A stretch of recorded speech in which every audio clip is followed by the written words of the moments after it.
Welcome to 2021. We are 2 weeks in and CES has just finished. So, how did I experience my first CES as a normal, everyday people type of consumer, having no connections in the industry, this type of tech industry whatsoever? There are keynotes, products, and one free sample, and through technology, we can adapt and change the way we behave. There are some companies that didn't take part in CES, yet choose to make their own independent appearances. So why don't we spend some time for a bit?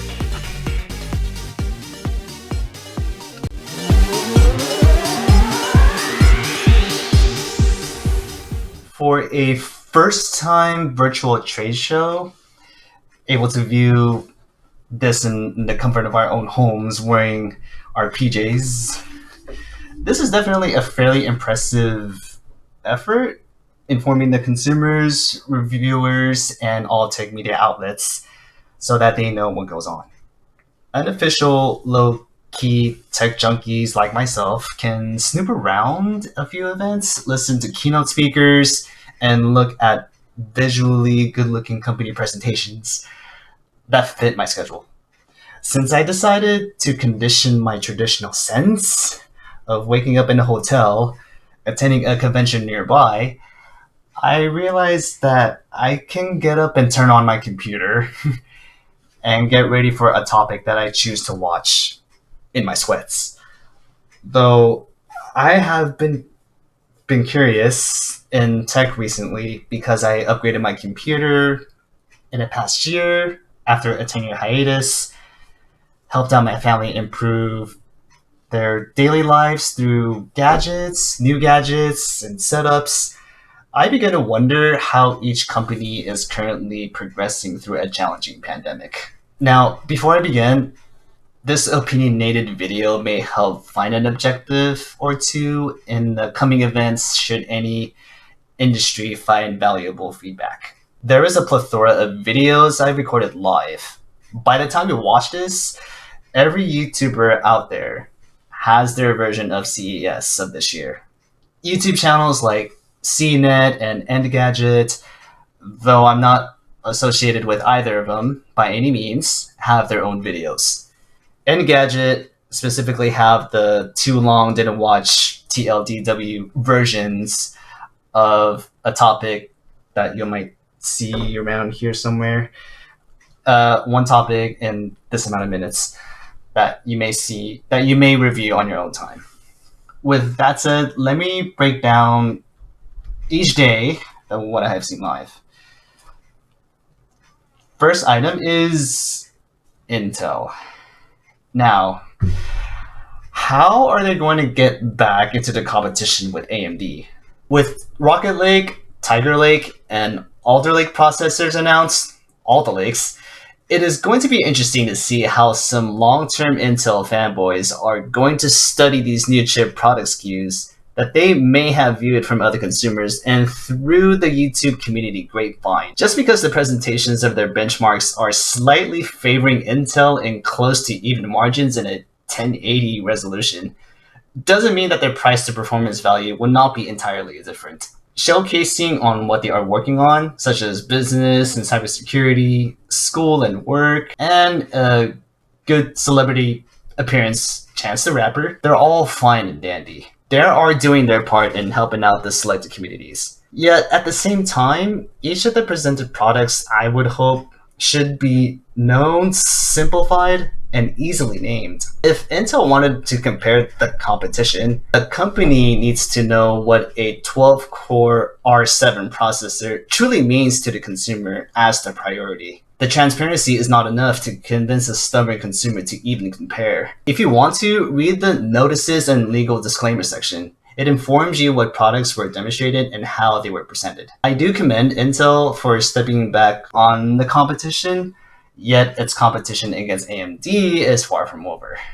Team Blue needs to sharpen off their silent, rusty metal and get back in the playing field to keep the consumer base essential. Samsung's marketing showcase Presentation is interesting given the focus is quality of life. From home appliances, big screens up to 110 inches. Seriously, oh my gosh. Health and fitness, and personal AI assistants, Samsung's scripted yet expected approach to these new products only distracts the audience from language fluff to the subject matter at hand. The environmental approach is that we must be mindful on how the human race sees the changes and fully adapt the practicality of our resource handling. Eco-packaging is one ultimate life-changing ability that Samsung has, repurposing recycled material in repackaging products. Saving time and money is worth saving and investing in generations to come for good. What's interesting to see is that in the future of tech, from now, it's how everyone in the world will adapt and utilize technology better. Depending on the company, whether commercial, industrial, agricultural, office, etc., the argument of change and adaptability seem to exist in this discussion. The gadgets available to purchase, acquire, and perform daily use are going to depend how we as humans are going to react positively or negatively. For every piece of technology, we as humans should not have latency issues, more like no delays. Less than a second, in my opinion, is the ideal range for the functions to see them flourish. Since the pandemic made its inception last spring, in 2020, it is apparent that people are struggling to find ways in improving daily work, play, and creativity. Nice, AMD. Now, sometimes when you purchase a new computer or laptop from a manufacturer, you don't need to know what the president and CEO of a revered company is up to. AMD's keynote presentation by Dr. Lisa Su is being caught quietly thanks to outside sources as she uses the flex culture of technology on how the numbers stack up the previous year.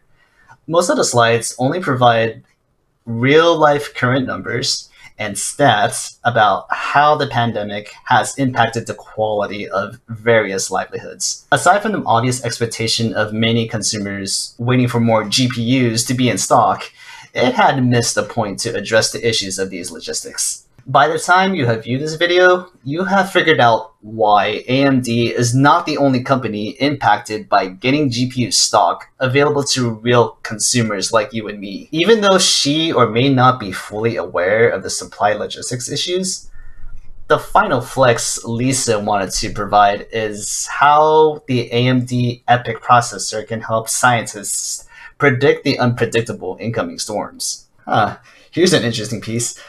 NVIDIA decided to create their own quiet flex presentation while not being present at this year's CES. Their absent attendance without the infamous leather jacket CEO from home, Jensen Huang, and Jeff Fisher has presented his type of statistical flex with the new random side-scroller game, Fist. Also, he even introduced a new powerful GPU, the RTX 3060. Yet it provided oddly different specs than its TI 8GB predecessor.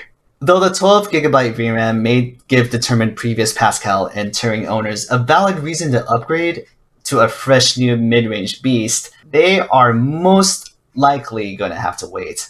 The $329 MSRP may be attractive come late February, yet the ambitiously impatience coming from mindless consumers may not understand why this product would not be available, even after late February. While the gamer consumer market is fully aware of every software technology introduced by NVIDIA, the 3080 Ti is postponed, more likely non-existent. Do not be surprised that both AMD and NVIDIA's GPUs prices are so high, given the majority outside factor of import tariffs does currently exist. Wait until you have the appropriate and reasonable decision to upgrade, so NVIDIA can finish off their flex on Microsoft Flight Simulator. Next on the list is ASUS. The Republic of Gamers offered an intriguing approach in CES.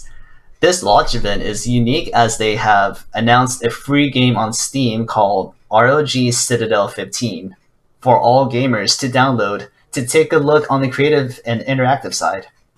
Solid Jake, the host for the event, showcases how it unfolds, introducing the ROG team and the innovative lineup of products under development. From peripherals to monitors and laptops, ASUS has shown extreme transparency on how each product works through their own individual specifications. There are 4 achievements on Steam easily attainable as long as you keep interacting with the environment and the objects visible. On your own time, download and view ROG Citadel 15, interact, and enjoy the free virtual experience to see what type of ASUS product fits desirably for you. If you are smart enough, you are going to appreciate some of the Easter eggs to find and keep on your own. It seems that Microstar International, MSI, is working together with Intel and NVIDIA in the laptop sector. What they have also worked on are the laptop cooling solutions, MSI integrated software control, and a whole meaning of gameplay experience, which is a laptop immersion feature that adapts RGB custom users to react in certain situations while playing a game. One interesting approach of the Consumer Technology Association is that even the retail stores had challenges in an uncertain time, such as Best Buy, Microsoft, and Walmart. Best Buy's keynote, late CEO Corey Berry stepped into the role of a leader and had intense, little to no expectations on the services the consumers need, experiencing demand and supply imbalances starting last June. To assist the community, the customer takes control on however he or she wants a product to be serviced. To also fulfill a purpose, personally and professionally, in a time of a pandemic, this is where both sides need to come together as long as the knowledge to be safe is shown is a prior choice. A second instance is keynote speaker and president of Microsoft, Brad Smith, reviewing the history of technology through United States history. Through the movie War Games, it comes to show that an individual to give one command to threaten the livelihood of a nation got the people's attention to find out the source of the problem. Technology is no conscience, quoted John F. Kennedy. It will be for the good or the ill, depending on the man. Unfortunately, even this exists today, so he challenges everyone in this world to become better at what we do in our daily lives. With the sheer pressure of high demand and supply logistics, a mundane yet important keynote from Walmart's CEO, Doug McMillon, expresses how important technology is being put to work fast. Through the safety of customers, the employees, and the security of checkout, there are ideas stirring within the company and the community to share the changes on how quickly people must adapt to a safe lifestyle while saving money, introducing Walmart Plus. The people who were unemployed in the time of the outbreak were welcomed and placed on a team temporarily or permanently. Finally, with enough behavioral change and without meaningful yet vulnerable conversations going on in Walmart, the company may progress further to fill in that gap. Again, transparency is key for business growth, with enough data, metrics, and stats on the side at the ready. If there are any good drone tech, then check out Sony's teaser, the Airpeak, which may have interesting competition for DJI, given that new and existing drone pilots may be in the market for a content creating gadget sibling.